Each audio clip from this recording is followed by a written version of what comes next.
welcome to your Thursday One show live on BBC One and iPlayer with Roman Kemp. And Alex Jones. And tonight we're joined by a singer who once pulled off the maddest stunt by performing on the roof of Buckingham Palace for the late Queen's Diamond Jubilee. Our house, in the middle of our house.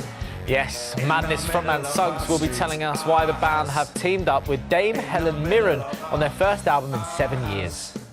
And he's best known for playing Gossip Girl's lovable bad boy Chuck Bass. But now Ed Westwick is making waves as the good guy in a brand new thriller. He'll be here to explain why filming at sea was far from smooth sailing. Yeah, also coming up, over the last few days, we've seen some of our challenge squad prepare to take on their epic challenges for children in need. And tonight, it's Brianna's turn. Yes, her mission is to dance with a Strictly Professional live on the big appeal night. And later, we'll see the moment she bravely shares her powerful story in the Strictly studio. Oh, look forward to that. Looks incredible. But before all of that, this week, His Royal Highness, the Prince of Wales, has been in Singapore for his annual Earthshot Prize Awards, which he set up to find and fund solutions for the devastating effects of climate change. One species already feeling those effects in the wild are polar bears. Here's Hannah Stitfall with an extraordinary rescue mission to help save 2 bears from a closing wildlife park in Sweden. Polar bears Eva and her daughter Mickey have been living at a wildlife park in Sweden. But when the park announced its closure last year, the search was on to find them a new home. When Jimmy's Farm and Wildlife Park heard about the plight of the bears, they jumped at the chance to relocate them. It's already home to rare breeds and endangered animals from around the world. And today, they're preparing for their arrival. So these bears were born in captivity. What was going to happen to them? Well, sadly, for the younger bear, there was potentially hope, but for the older female, potentially she would have been put down. And that was the trigger for us. That spurred us on to then build what we've done. And of course, in the wild, polar bears are endangered. The main reason that the polar bears are an endangered species is the loss of habitat, and that is driven by climate change. And how did you work out what would be best for the bears? You've got to provide the best environment for the bears, but then there's the security aspect. We've got electric fence on the inside here, and then the main perimeter fence. So it's really high security. But tomorrow's going to go really smoothly. Do you know what? You never can tell. The polar bears are already on their way from Sweden. For safety, they've been sedated and are travelling inside specialist-built crates for their 2-day journey. For the past 7 months, the park has been working to create saltwater pools and access to woodland. Sophie is one of the curators. Is really trying to recreate that tundra habitat, isn't it? Yeah, although it is very open, obviously we want to enable the polar bears to get away if they want to. So they've actually got 3 pools out of all their enclosures. This is really, really important. And when they're in the woodland, they'll be able to get away and do their own little thing without being seen. And Daniele will be doing the unloading. Park director Stevie Shepherd, who's used to moving large animals, is overseeing the release of the polar bears. So when the bears eventually arrive, where were they going to go first? In here? Yeah, so they're going to go into the house, and this is the bit where we've got to take them out of the van and get them out of the box into our enclosure without letting them loose. It's also time for us to vet check them as well, because while they're in their boxes, if any of them hurt themselves during transport, it's the easiest place for us to do anything that we need to do with them. The bears have now reached Folkestone. Travelling ahead of the convoy are their Swedish keepers, Linnea and Joanna, who've established a strong bond with both bears. So why is it important that you're here when the bears arrive? It's important for them to have somebody here that they know, because it's a new area and space. And how are you feeling having to say goodbye to the bears? It was very, very hard. Everyone started to look at each other, and we are holding the tears, and then we cried all day and all night. It's a relief to be here and see how well they will be treated. Oh, Linnea, oh, bless you. Oh. They've just left customs and should be here about between 3 and half 3. Finally, they're here. First to be unloaded is Mickey, the young bear. It's a delicate operation. and already the keepers are concerned she's not responding to her name. Guys, can we all stand back now? All cameras out the way. Yeah. Just there's some room. So the vet's asked us to step outside for a moment. It's not looking great for one of the bears. Unfortunately, it might seem that the long journey has been too much for it. Sadly, Mickey did not survive the journey. The vet suspects she had a heart attack. It's devastating news for Jimmy and his team. A subsequent post-mortem showed that Mickey had underlying heart problems. I'm sorry. That's bad. Yeah, it's hard, but there's always a risk. Things happen. Now the team has to concentrate on Eva, who's doing well, and Joanna's able to give her honey, which she loves. It's wonderful to see Eva settling in. That's a good shower. Moving captive bred animals isn't without its risks. It's incredible. But the hope is that this form of conservation will, in the long term, help save and protect these endangered animals. Wow, Oh. I wasn't expecting that. I know. But we do hear that Eva has settled into her new home and is doing really well on her own. She looks happy enough, doesn't she? Now, they talk in the film about the effects of climate change, and as we mentioned earlier, the Prince of Wales held his star-studded Earthshot Prize this week, all with the aim of protecting and restoring our planet. Yeah, and you'll be able to see the awards on BBC One this Sunday, and here to tell us more are the very glamorous hosts.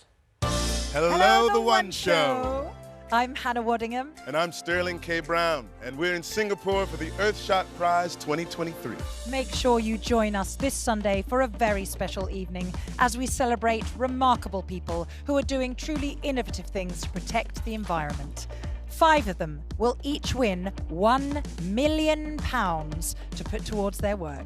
We will also have unmissable performances from One Republic, Bastille, Freya Ridings, BB Rexa, and the amazing voices of Singapore Choir. And we will be hearing from His Royal Highness, the Prince of Wales, with a very special message of hope. So make sure you join us this Sunday at 5:20 p.m. right here on the BBC. Well, we look forward to that. Do we have to blow a kiss back, or do we just catch him? Yeah. There you go. Now then, very shortly, we'll be finding out how Brianna from our Challenge Squad has been getting on with her dancing mission for children in need. Yeah, but first, let's say hello to tonight's guests. One of them is best known for starring in the hit series Gossip Girl as resident bad boy Chuck Bass. And the other was once a bit of a real-life rebel who brought us some of the biggest hits of the 80s and 90s. It's Ed Westwick and Madness frontman Suggs. Guys, thank you so much for joining us. Suggs, I want to come to you first. We see so many, amazing bits of footage of Madness gigs, but what is the song that really, all of a sudden you see the crowd change? Well, I'd like to say there's one that doesn't, you know what I mean? Yeah. I don't want to be too big-headed. But I suppose you showed a clip of our house at the beginning on the roof of Buckingham Palace. That became that was amazing. Iconographic, yeah.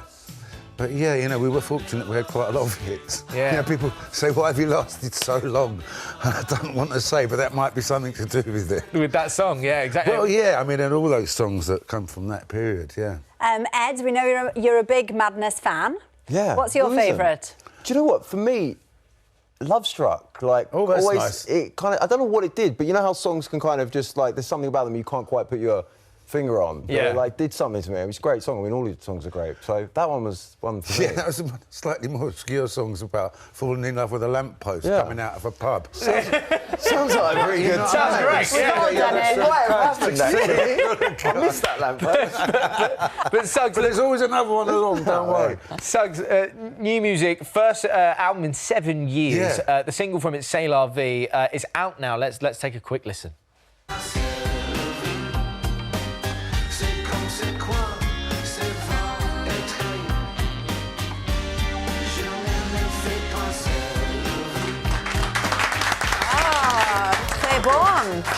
You're singing in French there. Do you parlez-vous français? Yeah, you know, you've heard this story, haven't you? Yeah, that I sang the chorus as best I could, and it was a little while afterwards I actually learnt what the words meant. Yeah. I knew C'est la vie meant this is life, but I didn't know what the other two lines meant.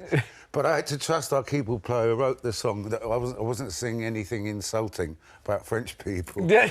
Yes. Well, look, it's not just France. I want to talk about Italy because. So, I understand. Did you have a place in Italy, or you live in Italy? I do. I've got a little house in Italy. Yeah, I've had for some time. Yeah. And you've got a very famous neighbour. I do. Yes, Helen Mirren lives just up the road from me. Yeah, and she's a very nice person I've got to know over the years. She's a very down to earth and funny person. Yeah. Well, that's it. And Dame Helen, she even helped out with the publicity for this record. What happened? Well, someone at the record company said, why didn't we get a famous actor to read out some of the lyrics, seeing as they're French and no one else will understand them? And she very kindly did it for us. Oh, she's a lovely woman, isn't she? Fantastic. Yeah, I mean, she comes to see Madness concerts, you know, in a bobble hat with her sister on the bus. You know what I mean? She really is. Love that. Down to earth, yeah. But, you know, Madness have gone from strength to strength. But is it right, Suggs, that back in the early days you were actually sacked from the band? Yeah, I was, yeah. Another quite famous story, but... I used to go to the football on Saturdays and I started running out of excuses about my auntie breaking her leg and my uncle passing away. And then one time I was seen on Match of the Day at the front of the shed. And then I saw an advert in the music paper saying professional band seek semi-professional singer. And I realised it was our keyboard player's phone number. So I rang him up. I said, he said, oh, we had to let him go. I said, hang on. He said, but actually, you could do with you back on drums. I said, what's happened to John the drummer? They said, oh, he's auditioning for singer. And that was when I realised. So you all got moved around? So I got moved around, and then I got the boot. And then, fortunately, John the drummer left the band, and I was the only one who knew the words, and I was back. I love that. But talk about a turning point in your life, absolutely, yeah. Yeah, 100%. I mean, Ed, look, we're talking about one of the greatest bands of all time. I love it. But music's in your life as well? I know, but... talk to us about this little picture we've got here. Oh, God. Yeah, that was... You look a lot like Charlie from Busted in that photo. So that's you in the middle there with a guitar. I love it. There's some hair going on, isn't there, huh? You know? Yeah, mate. Yeah, so what was this band that you had at school? This was like when I was about 18, 19. Me and a group of my friends back in my hometown just like wanted to, you know, all the gear and no idea, one of those things, you know, trying to kind of act like we knew what we were doing. But no, we had some fun and played some small gigs and stuff like that. But it was just a bit of fun. But I have got a new band. We've just recorded an album, but we're, you know, just doing it kind of on our own, having some fun. Love that. Just casually recording an album. It's one of those. Just have fun. Time. Just have fun. We should do one. We'll be doing one. Well, look, the album we want to talk about, Suggs, thank you so much. The new album, Theatre of the Absurd, presents C'est la vie, is out next Friday, and Madness will be touring the UK from November 30th. Now then, this week, our challenge squad have been gearing up to take on their epic personal challenges for children in need. On Tuesday, James, oh my goodness, he confronted his fear of heights in memory of his dad. That was a moment. And then yesterday, we saw Angelo as he began training for his 50-mile bike ride. Oh, incredible. And tonight, we're putting Brianna in the spotlight as she prepares for the performance of a lifetime. Recently, I caught up with Brianna from Ipswich, who suffers with a rare genetic condition which affects her heart and vision, to reveal what challenge she'd be taking on for children in need. You are going to perform a dance live on the night of children in need. Oh my God. Having loved to dance when younger, but forced to stop as she went through multiple operations, this is a challenge Brianna never thought she'd be taking on. Up, up, up, and then heel, good. To get her started, we've asked local dance instructor Emma to help. Is there anything that's worrying you? I often struggled with fatigue and like muscle ache, so I do think it's definitely going to have an impact, but it won't stop me. Back, side, no. It's been a long time since Brianna's danced. We're going to turn. So we need to check her current level of fitness and what she's capable of. That was awful. The basics are there, but skill-wise, I don't think I'm ready yet. I think it's going to be a lot of work. We've started to look into some of the footwork. Of course, she gets tired a lot more quickly. It's taking it slowly so that she is very confident with what she's doing. Lock, 2, 3, well done. And Brianna's mum and dad are also here to support her. Her eyes are partially paralysed and she can't move her eyes towards her ears, so she tends to move her head. It just always amazes me that she's able to coordinate it all together. I do think I'm slightly nervous about performing in front of a live audience. Sometimes she lacks confidence. Her self-esteem has been knocked over the years. I just want the best for myself, but I want other people to see the best version of me. So achieving that is going to be a challenge. Side, close and heel. She's really getting to grips with the steps. That is a lot harder than it looks. I know that much. But Brianna seems to be absorbing it all. And the thing about it is, there is just sheer joy on her face. And if nothing else, that is what we want. Yes, that was good. So over the next few weeks, Brianna's training intensifies and it raises some issues. You're okay. She's finding a few things a little bit tricky. She's had a bit of a cold, a little bit under the weather. And when my immune system goes down, it just makes everything a lot harder. A simple cold can be exhausting for me. She gets a little bit nervous about doing anything that involves balance. So we have worked on some exercises. I'm not used to heels because I struggle with my mobility quite a bit. Ballroom heel is tall and skinny and hard to walk in. I live in trainers. Now, I know that one of the things that you've struggled a bit with is balance, but I've got you this, a little prezi. You just stand on it and then it helps you with your balance and strengthens everything from your ankles all the way up. Okay, hold my hand. There you go. There you go. See, again. There. Okay, I'm going to stop before we end up in A&E and the whole thing is off, cancelled. The stakes are already high for Brianna, but being a Children in Need challenge and to earn every penny of your donations, they're about to be raised. And a certain famous judge is going to tell Brianna how. Brianna. Oh my God. You have been chosen to perform with a Strictly professional. On the Children in Need stage. Now, I was rather hoping it would be me, but sadly it's not me. Wow. No, I always watch Strictly, and that's exciting. Now I'll take it from there, Anton. In fact, that dance professional is none other than two-time world and European dance champion Nadia Bishkova, and Brianna's been invited to the Strictly rehearsal rooms to meet her. I will be dancing with you, and I'm gonna choreograph our dance. That's so cool. You're a very special young lady. Thank you. I heard a lot about you. What is your mindset that keeps you positive? Some days are really tough, but it's the idea that the future, I have a lot of hopes in life, and that inspires me of one day being able to achieve them. With that in mind, we have the perfect song for her to dance to. The song is from musical Annie. It's Tomorrow. Do you know the song? Yes. I wasn't expecting that. I loved Annie growing up as a child, and I think it's a really moving song. The song is especially important to Brianna because whenever she's struggling, she always thinks tomorrow will be a better day. This version is by incredible Marissa Wallace. It's so beautiful, and the version of it is really lyrical and special. It feels like me, it makes sense. As part of her challenge, and to help Brianna fulfil her wish of raising awareness of how children in need helped her through tough times, she's been invited to Strictly Come Dancing to broadcast a story to the nation. I'm a little bit nervous, but my family is here and they've been a huge support through everything. So, ladies and gentlemen, it gives me great pleasure to welcome Brianna and Pudsey.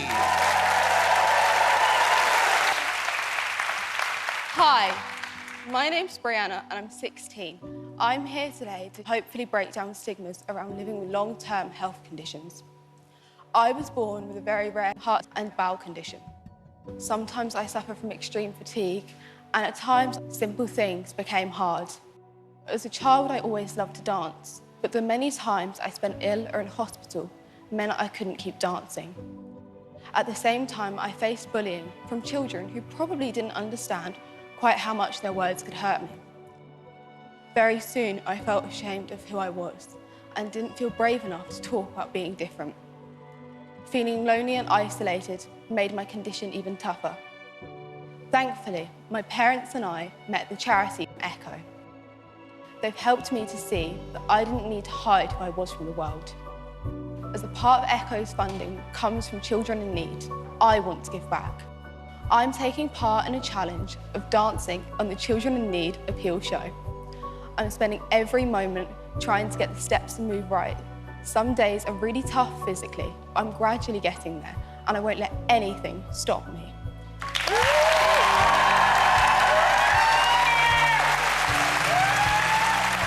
It was overwhelming.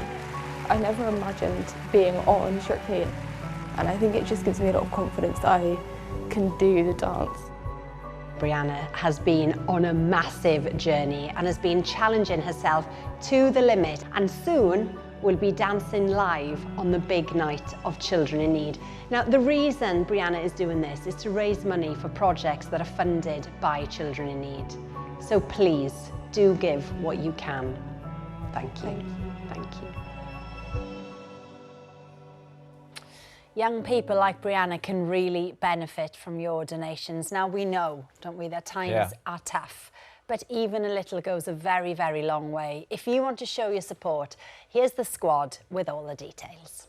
To donate any amount online, scan the QR code on screen right now or head to bbc.co.uk/Pudsey.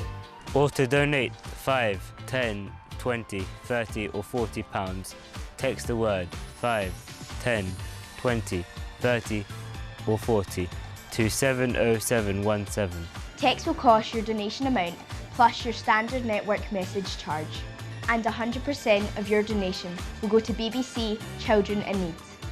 You must be 16 and over and have the bill payer's permission. For full terms or more info on the registered charity or to donate online, visit bbc.co.uk/Pudsey. Oh, thanks so much to the squad for that. And they really do rely completely on your support. That's you know, why good they're people doing like it, you isn't it? that give their money. Yeah, exactly. Now then, Ed, let's talk about Gossip Girl. Well, no, not Gossip Girl. I mean, I was obsessed. You were Chuck Bass in Gossip Girl, and you were such a baddie. You're in this film now, Deep Fear, and it's kind of shark-centric, which people will love. But you're a goodie in this one. I am. So which is most fun to play? Oh, I mean, you know, Gossip Girl was amazing. We had so much fun. It was this incredible kind of journey where I got to play this amazing character, and that was wonderful. I mean, he was like a multi-layered character, you know, went through many changes, so some good, some bad.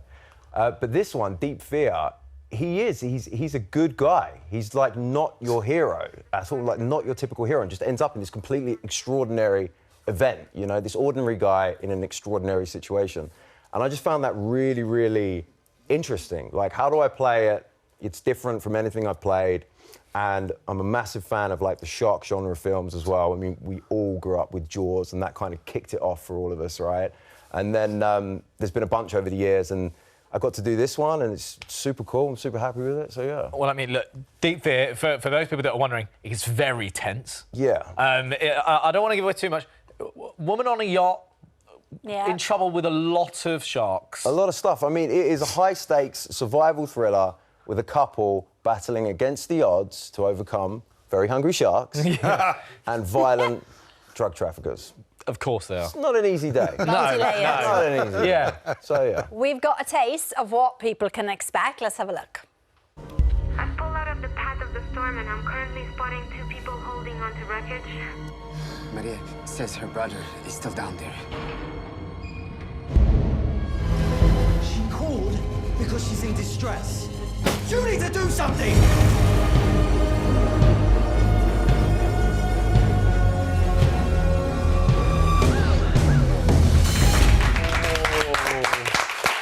Now, the majority of the film shot on a boat, presumably. Apparently, you struggle with that.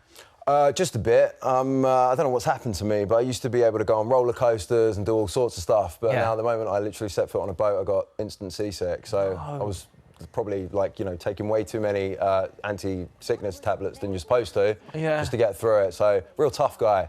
You know, you were willing to jump in with the sharks for 1 minute. Somehow. You ready for it? Stay dry the entire movie. Really? Didn't even get wet. Amazing. Except for like a few little sprays. I don't know how it happened, but incredible. Yeah, lucked out. Now, as luck would have it, well, maybe not as luck would have it, Suggs, you've had a bit of an encounter with a shark. Yeah, which is perfect for this show. Yeah, well, there you go. Yeah, I'm not mad on them myself, no, but I was in Nassau in the West Indies and I was swimming along and it was quite shallow and there's coral and little fishes like that. All of a sudden I went over this shelf and it's like it dropped about 2 miles and it was pitch black. And down at the bottom I could see the shadowy thing of a shark going past. Ooh. And then this huge manta ray came up beside me and my wife's going, look, isn't it brilliant? Look, all these things are down here. I was like a cartoon going back to the... as quickly as you can. I've never seen anyone swim so fast in your life. Man. Hey, well, look, Ed, another film that we want to talk about, right? Because you're doing a lot at the minute, Tonic. Yeah. Now, this was a big transformation. We're going to show this picture. Whoa. That's you. That's cool. Yeah. Is that you're back in the band again? So, I mean, who's doing this? really well, yeah. Ed, who was that character and what do we need to know? That gentleman is called Stanley, and he's a very bad individual. Tonic is a movie set in the back streets of Dallas, Texas. It's a gritty crime thriller, and I had the best time. And actually, I was wearing a lot of prosthetics, obviously, like 3 hours in the makeup chair, but it was also like 100 degrees in Texas summertime, so melting completely. But really cool movie. It's just been out in LA at Film Festival over there, and it's going to be going around, so super excited. And you produced that film, didn't you? Yeah, I was one of the producers, yeah. So I was kind of like involved from the get-go, not just like showing up as an actor and like doing your actor stuff, you know? So it was, I was involved from the get-go. So super great team, Derek and Jason who made it, and really happy, man. Yeah. Oh, brilliant. Well, look, you can watch Ed in Tonic very soon, and Deep Fear is available now on Amazon. OK, we have had some questions in for you guys. Let's have a look. Carl asks, Suggs, do you have a favourite track from the new album? Yeah, Theatre of the Absurd. And I'm not saying it's just because I wrote it, but that is why it's my favourite. What's that song about, It's the then? first one. It is about sort of being in the lockdown, and I just had this sort of vision of being locked in some closed theatre where you couldn't get in or out. And I don't know, I just created this scenario that's a little bit theatrical, but yeah, just about that. Just feeling like were we ever going to get out of this situation? We had another question, I guess, about the album as well from Andy, who said, has your songwriting or like recording process changed much over the years? It varies because all of the band write. So sometimes we'll write in combination, sometimes we write on our own. A lot of this album was written individually because we didn't really get any chance to be together during that whole word lockdown that we don't want to hear anymore. Yeah. But we wrote a lot of songs, and so but it's funny, you can write a calypso song or a jazz song, but once the band start playing it in their strangely out of tune fashion, it all ends up sounding like madness, whatever it started out supposed to be. Nice. Yeah. Carmel is with me. Loved Ed in Gossip Girl. I mainly watched for him. There you are. Now, the last few weeks we've been telling you about the BBC's 500-word story writing competition. It's a brilliant opportunity for budding writers and storytellers aged between 5 and 11 to come up with imaginative tales. Yeah. Now, you won't be judged on spelling and grammar. It's the writing and the ideas that count, right? Which is so refreshing, isn't it? It's so refreshing, exactly. You have got just over 24 hours left, so get cracking, OK? It can be about anything at all, but it has to be in 500 words or less. Now, as I said, you've not got long because the deadline is tomorrow at 8 p.m. Yes. So head to bbc.co.uk/500 words where you can find everything you need to know, along with the full terms and conditions and privacy notices. Yeah, exactly. One last thing. Paddy has said, could you ask Suggs to wish happy birthday to my grandpa Stavroff? It's 100th birthday. 100? Happy birthday, my old son. Oh, congratulations. Oh, nice. Well, that is all we have got time for tonight. Thanks very much to our lovely guests. Yeah, we'll be back tomorrow. See you later. Bye-bye.